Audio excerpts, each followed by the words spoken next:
Good morning, class. Today we will start with a new topic, linear transformation. So firstly, I'll give the definition of the linear transformation. Let V and W be two vector spaces and we have defined a function from one vector space to another vector space. Say the function defined is from a vector space V to the vector space W. Then clearly by the properties of a function, you know that if you consider any vector from a capital V vector space, then the image f of V will definitely belongs to W vector space, right? Now, when we will call a function which is between two vector spaces, this particular function will be known as linear transformation if and only if it satisfies two properties, and the two properties are f of v1 plus v2 is equals to f of v1 plus f of v2, where v1 and v2 belongs to v vector space. Second, f of cv is equals to c into f of v, where c is an arbitrary constant, or you can say it is a real number. So if any function, a function which is between two vector spaces, that type of function we will call that it is a linear transformation if it satisfies property 1 and property 2. So you can see the explanation of the properties. Basically, what is actually happening in this, as you know, whatever we do in mathematics, it is like a tool. If you're saying we have defined one function from one vector space to another, basically you have applied one mathematical tool over one vector space to get the another vector space. And that function will be a linear transformation if it preserves the properties. Means if it preserves the operation that gives structure to the spaces.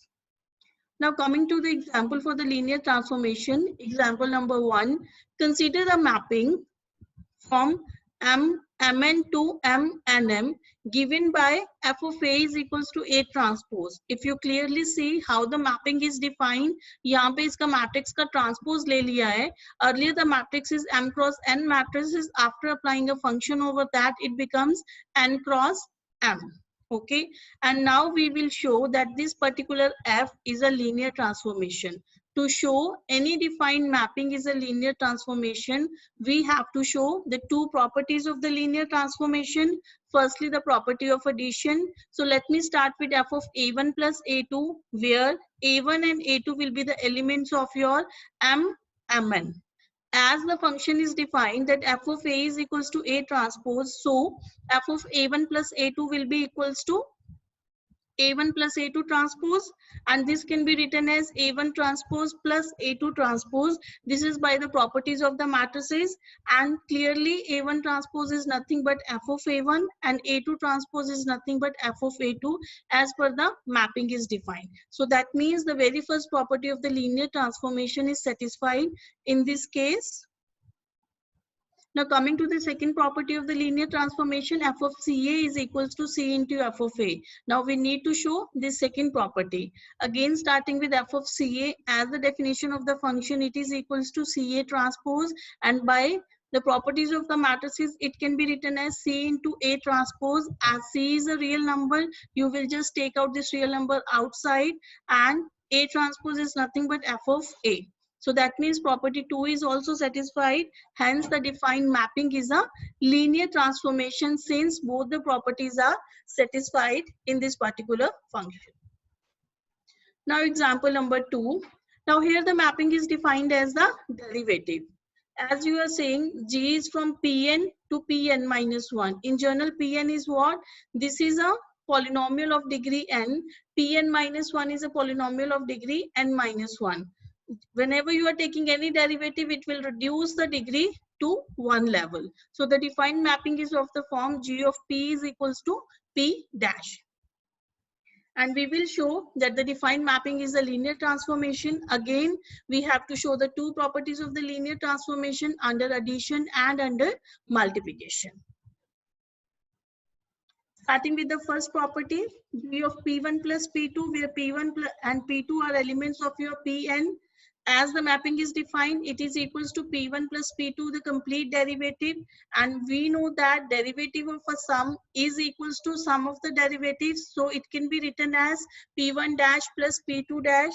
And by definition of the mapping, P1 dash is nothing but G of P1, P2 dash is G of P2. That means the first property under addition for the linear transformation is satisfied here. Second property is G of Cp is equals to, as the definition of the function, it will be Cp dash, and it can be written as C into P dash. We know that derivative of the constant times a function is equals to constant times the derivative of a function, and this is equals to C into G of P. That means property 2 is also satisfied. Hence, the defined function G is a linear transformation. Now the third example, in this, let V be an n-dimensional vector space and V is any ordered basis for V. If you remember the term ordered basis is what? When we are having any basis, we'll fix the position of the elements of the basis. If we have fixed the position of the elements of the basis, then the same basis will become the ordered basis for the vector space. Then every element V belongs to this will be having a coordinate vector. Coordinate vector also you have studied in the last chapter number 4. Coordinate vector is if you consider any element from the main vector space and write down this vector in terms of the linear combination of elements of your basis, and this basis must be an ordered basis, then the coefficients, jiske coefficient mein you have written the element in the linear combination of the basis element, that particular vector will become the coordinate vector. And this is how the mapping is defined here, that f of V is equals to the coordinate vector. Means this is a mapping from a vector space to R raised to power n. V is an n-dimensional vector space. Definitely the ordered basis will be having n elements. If the ordered basis is having n elements, that means in the coordinate vector you will be having n elements. So there is no doubt that this is a well-defined mapping, that starting from any element of the vector space, you are moving towards R raised to power n. Because the elements of R raised to power n means this is the element which is having n number of coordinates. And here in our basis, we are also having n number of elements because the defined vector space is n-dimensional vector space. That means the coordinate vector will be having n elements in that. So f of V is defined in this manner here. Now to show that this defined mapping is a linear transformation, we need to show the two properties, one under addition, second under multiplication. Starting with under addition property, f of V1 plus V2 will be equals to V1 plus V2 coordinate vector with respect to the ordered basis B. And as you have studied the property of the coordinate vector, this can be written like V1 of V plus V2 of V. And as the mapping is defined, V1 of V is nothing but f of V1. Similarly, V2 of B is nothing but f of V2. Second property is f of Cv. As per the function is defined, it is equals to the coordinate vector of Cv with respect to the ordered basis B. And we know that we can take out the constant outside, so it will be written as C into Vb. Here there is a little mistake. This B should be written outside the square bracket. So please make it correct. It must be equals to C square bracket V under आएगा and this B for ball, this will come outside the square bracket, and this is equals to C into f of V. And here also the second property is satisfied for the linear transformation, since both the properties of the linear transformation are satisfied in this defined mapping. That means the defined mapping is a linear transformation. As you have seen each and every example we are getting that the defined mapping is a linear transformation. But this is not the scenario. Not every function between vector spaces is a linear transformation. Now, for example, we have defined a mapping from R square to R square given by f of xy. Clearly, this xy is an element of R square. The mapping is defined as x will goes to x plus 1 and y will goes to y minus 2. This vector in R square can be written like this also, x comma y plus 1 comma minus 2. Basically, what this function f or what this mathematical tool is doing to this element of R square, it is just adding 1 comma minus 2 to each vector of R square. And these type of mappings is known as translation. As you are already aware of the term translation, what translation means, it just displaces the vector in either direction, either towards increasing or towards decreasing, right? The same thing is happening here. To each vector xy of R square, this function is just adding 1 comma minus 2 to each and every element of R square. Basically, this type of mappings is known as translation. Now, let us consider two elements of R square. This will become f of 4 comma 6, right? Because this will be 1 plus 3, that means 4. 2 plus 4, that means 6. Now f of this 4 comma 6 will be equals to, as per the defined mapping, x will goes to x plus 1, that means 4 will go to 5, and y will go to y minus 2, means 6 will go to 4, right? So this is the left hand side of your addition property of the linear transformation. Second is the right hand side of the addition property of your linear transformation, that f of 1 comma 2 plus f of 3 comma 4. So this will be equals to, if you will apply 1 comma 2 पे linear transformation, 1 will go to x plus 1, that will become 1 plus 1 2, 2 will goes to 2 minus 2, that is 0, 3 will goes to 3 plus 1, that is 4, 4 will go to 4 minus 2, that means 2. So the summation of this will be equals to 6 comma 2. Clearly, this left hand side is not equals to right hand side. That means the addition property of the linear transformation, or you can say the first property, is not satisfied. If one of the property is not satisfied, that means the defined mapping is not a linear transformation.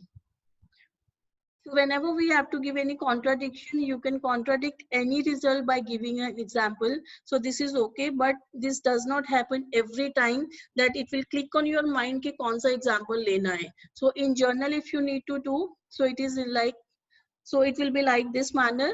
F of x1 y1 plus x2 y2 is equals to x1 plus x2 y1 plus y2 as per the function defined in the statement. So it will become x1 plus x2 plus 1, y1 plus y2 minus 2. So this is your, this number 1 is the left hand side of your addition property of the linear transformation. Now solving the right hand side of the property 1 of the linear transformation, it will come out to be x1 plus x2 plus 2, y1 plus y2 minus 4. Clearly, equation 1 is not equals to equation 2. Hence, the given mapping is not a linear transformation. Next is a linear operators. Let V be a vector space, then a linear operator on V is a linear transformation whose domain and codomain are both V. Means basically this is the linear transformation which is mapping a vector space to itself. Like in the previous example, we have considered a function in which you are moving from R square to R square. Means you have defined one function from the same vector space to the same vector space only. Now, if V is any vector space, then the mapping defined as I from V to V given by I of V equals to V. This type of mapping is known as the identity linear operator, because under this mapping, nothing is happening, or the same vector is moving to the same vector only. Means this is a identity linear operator. Second is the zero linear operator. If each and every element of V after applying a function is moving towards zero vector, that means this is a zero linear operator. It is a mapping defined from a vector space V to a vector space V only, but under this Z linear mapping, what is happening whenever you apply this Z function over any element of the vector space V, it will take it to the zero vector of the V vector space. So this type of linear mapping is known as zero linear operator. Now example number 3, consider a mapping from R cube to R cube. Okay. Now f of a1, a2, a3 is equals to a1, a2 minus a3. Here a1 is moving to a1 only, a2 is moving to a2 only, but a3 is moving to minus a3. Have a look at this figure here. This is nothing but the projection of a1, a2, right? Here you can see x and y axis On the x and y axis, the coordinates a1 and a2 both remain in the positive sense only. For the z-axis vector a3, it is going towards the negative minus a3. So these type of mappings are known as the reflections, like the mirror images, where you are keeping two axes in the positive sense only and the third axis is making the element as a negative thing. Now let us check whether this will become the linear transformation or not. Consider the two elements a1, a2, a3, b1, b2, b3 and adding it a1 plus v1, a2 plus v2, a3 plus v3. Now by the definition it will become a1 plus v1, a2 plus v2. The third element will be minus a3 plus b3. Now this is just an element of R cube. You can separate it. Clearly this is f of a1, a2, a3 and this is f of b1, b2, b3. That means the first property of the linear transformation is satisfied here. Second property under multiplication is C into the element of R cube. This can be written like this: CA1, CA2, CA3. By the definition of the mapping, this will become CA1, CA2 minus CA3. You can take the C out, so it will become A1, A2 minus A3. As per the function is defined, it will become f of A1, A2, A3. Clearly, second property is also satisfied. That means this is a linear transformation. So any linear transformation which is a mapping from the same vector space to another vector space, we will call that linear transformation as a linear operator. Hence, the defined f is a linear operator. Now, example number 4, contraction and dilation. As the word itself is telling, contraction means it is contracting, dilation means it is spreading. So the mapping defined here is from Rn to Rn only, defined by G of V is equals to K into V, where V is any element of R is to power n. After applying a mapping over any element of the vector space, it is equals to K into V, where K is a scalar. Okay, so it can be a positive number or it can be a negative number. If it is a positive number, or you can say greater than 1, that means it is a lengthening of the vector. If it is less than 1, that means it is representing a contraction, or you can say shrinking. So these type of mappings is known as contraction and dilation. Next is a projection mappings. Here this mapping takes each vector in R cube to a corresponding vector in the xy plane, making one of the coordinate to 0. A1, A2, A3 is going to A1, A2, 0. Another mapping, here the two coordinates A1 and A2 are moving towards 0. So whenever you come across these type of mappings where any one of the coordinate of the vector is moving towards 0, such type of mappings are known as zero out mappings or can be known as the projection mappings. Next type of mapping is a rotation. Let theta be a fixed angle and define a function h from r square to r square given by h of, here this element will belongs to r square, equals to, how we have defined the mapping here, that to each and every element of the given vector space V, here V is equals to r square, that will be pre-multiplied by a matrix defined by cos theta minus sin theta and cos theta. Right? So each and every vector of the R square is pre-multiplied by this type of matrices where theta is any fixed angle. So these type of mappings are known as the rotation mappings. Consider two elements of a vector space R square. Let us check whether this defined mapping is a linear transformation or not. And here we are moving from the same vector space. You can say whether the defined mapping is a linear operator or not. Now h of v1 plus v2 will be equals to, means v1 plus v2 is an element of R square.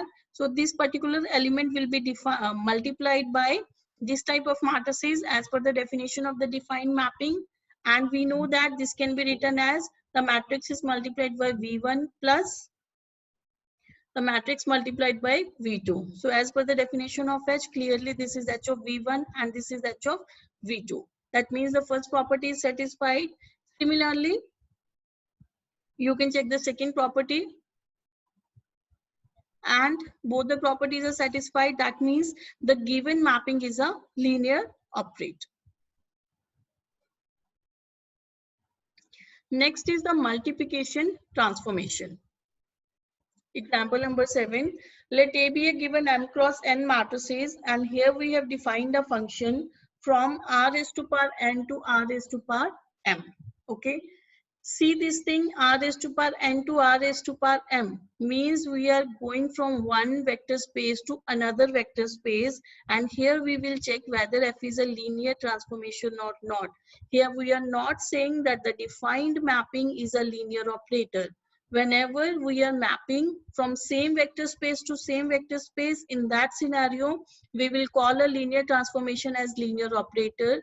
When you are defining a function or a mapping from one vector space to another or different vector space, in that scenario, the defined function will be a linear transformation or not. Now here, we are defining the function from r raised to power n to r raised to power m by f of x is equals to ax. Okay, where a is what? This is a given m cross n matrix. These type of mappings are known as multiplication transformation, because basically how we have defined this function, we have just pre-multiplied a vector of r raised to power n by a given matrices m cross n. Definitely this is a well-defined function because it is going to m dimension starting from the n dimension. This is m cross n multiplying with x, where x is what? N. This is a valid multiplication by the properties of the matrices. So the defined mapping is definitely a well-defined mapping. So let us check whether the defined mapping is a linear transformation or not. To check whether the given linear or defined mapping is a linear transformation or not, we need to check two properties. First under addition, second under multiplication. Now f of x1 plus x2 is equals to a into x1 plus x2 as per the definition of the mapping. Clearly this is equals to a of x1 plus a of x2, and this will become f of x1 plus f of x2. Similarly, you can check for the multiplication property. Since both the properties are satisfied, hence the given defined mapping is a linear transformation. Okay, so this was all about the definition of the linear transformation and how to check whether the defined function is a linear transformation or not. You need to check two properties. First under addition, second under scalar multiplication. And if you are defining a function from same vector space to the same vector space only, that means we will call these type of linear transformation as linear operator if it satisfies the properties of the linear transformation. Okay. Now moving towards the elementary properties of linear transformations. Elementary properties means the basic properties of the linear transformation. Again, consider V and W be the two vector spaces and define a linear transformation from V to W. Here itself it is defined that the mapping from V to W is a linear transformation. Let 0v be the zero vector in V and 0w be a zero vector in W. Then we need to show when 0v is a zero vector in V, then after applying the linear transformation over this zero vector, definitely we are going to get a zero vector only, but this zero vector will be a part of W. Next, second point is L of minus V will be equals to minus L of V. Okay, so this is quite similar to the second property of the linear transformation, that scalar multiplication. Third property is linear combination of the vectors is equals to a1 L of v1 plus a2 L of v2 up to an L of vn. Now starting with the proof of the first property, consider the left hand side L of 0v. This can be written as L of 0 into 0v, because if you multiply a scalar 0 with any vector, it will yield you a zero vector only. 0 into v is equals to 0 only, right? And this 0 will become a zero vector. So it will not affect the properties. And this will be equals to 0 is a scalar. You can take it out because L is a linear transformation. So by using the property 2 of the linear transformation, the scalar can be written outside. So it is 0 into L of 0v. And we know that whenever we multiply a scalar with a vector, it will yield you a vector only, right? So 0 is a scalar, L of 0, V. This is a vector. A scalar multiplied with a vector will give you a vector. So this will become 0 vector in W. Proof of second point is quite simple. L of minus V, this is equals to L of minus 1 into V. By using the second property of the linear transformation, this is equals to minus L of V. Now the third property, we will prove this property by using induction. And induction method says starting with the lowest number, then you assume for n minus 1 and then you will prove it for n. Here we are starting with the base step for n equals to 2. Here why we have considered n equals to 2, not n equals to 1? Because if I'll take n equals to 1, that will be simply the second property of the linear transformation. Because for n equals to 1, it will be L of a1 v1, which is definitely equals to a1 into L of v1. But whenever we are using the induction process, we have to prove the base step. Okay, when we prove the base step, then we'll assume for n minus 1 and then we will prove for n number of elements. Now, starting with the base step for n equals to 2, L of a1 v1 plus a2 v2 is equals to L of this thing plus this thing. This is by property 1 of the linear transformation, and by using the second property of the linear transformation, this will be equals to a1 into L of v1 plus a2 into L of v2. Now assume the result is true for n minus 1, then show it for number of elements. Starting with, we have splitted the elements into n minus 1 and n. Since the result is true for n minus 1, we can write it like this, and definitely for the one element by using the second property of the linear transformation. Hence, the given result is true for n number of vectors. So these are the three elementary properties of the linear transformations given by number 1, 2, and 3. Now next theorem is, this is the composition of the linear transformations. Let V1, V2, V3 be the three vector spaces. L1 is defined from V1 to V2. L2 is defined from V2 to V3. Then L2 composition L1 will be.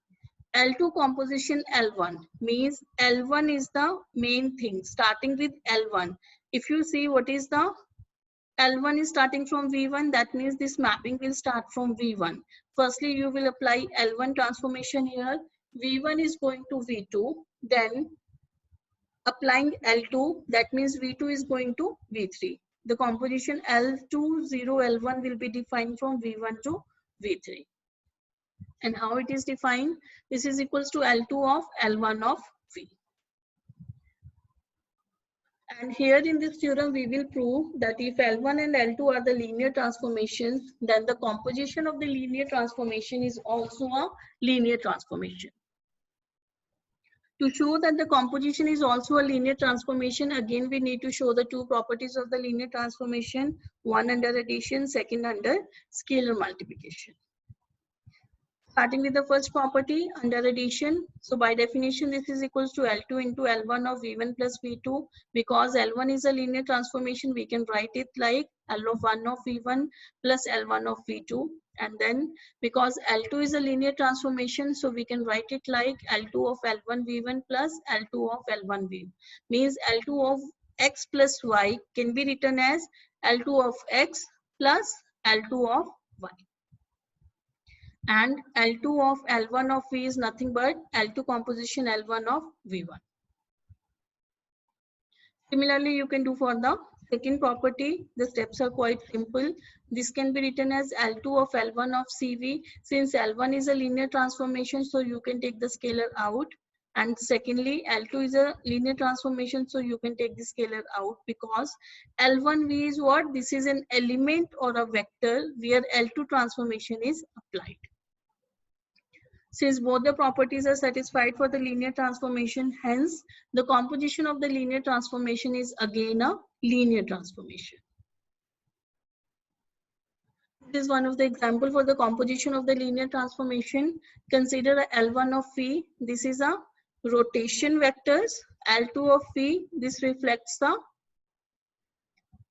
L2 of V represents the reflection of the vectors. Now L1 and L2 both are the linear transformation, because in the previous examples we have seen a rotation mapping and reflection mappings both are linear transformations. Now here we need to show L2 composition L1 is also a linear transformation. Now L2 composition L1 of V. So L1 of V, you will multiply both the matrices and you will get it in this form. Now L2 of this, when you are applying L2 over these two elements or any two coordinates of R2, where it is taking a vector, it is taking it to V1 minus V2. That means first vector will remain as it is and the second vector will have a negative sign in front of that. Here, this is nothing but representing a rotation of V through theta followed by a reflection through the x-axis. And you can easily check that this composition is also a linear transformation by again checking the two properties of the linear transformation. So this is an exercise for you to check whether L2 composition L1 is a linear transformation or not. You will consider two elements V1 plus V2 and will check that whether L2 composition L1 of V1 plus V2 is equals to L2 composition L1 of V1 plus L2 composition L1 of V2. Similarly for the scalar multiplication also. If both the properties are satisfied, definitely this is a linear transformation. But we are giving this example after the theorem of the composition of the linear transformation. By using this result also directly you can say when L1 and L2 both are linear transformation, then definitely the composition will be a linear transformation. So no need to check whether the composition will be a linear transformation or not. Directly by stating this theorem also, you can state that composition of two linear transformation is again a linear transformation. But for that you need to show that L1 is a linear transformation, L2 is a linear transformation. So if you have shown that L1 and L2 both are linear transformation, then directly you can say L2 composition L1 is also a linear transformation. So class, this was all about the basics of the linear transformation. Hope all the concepts are clear to you. So thanks for today.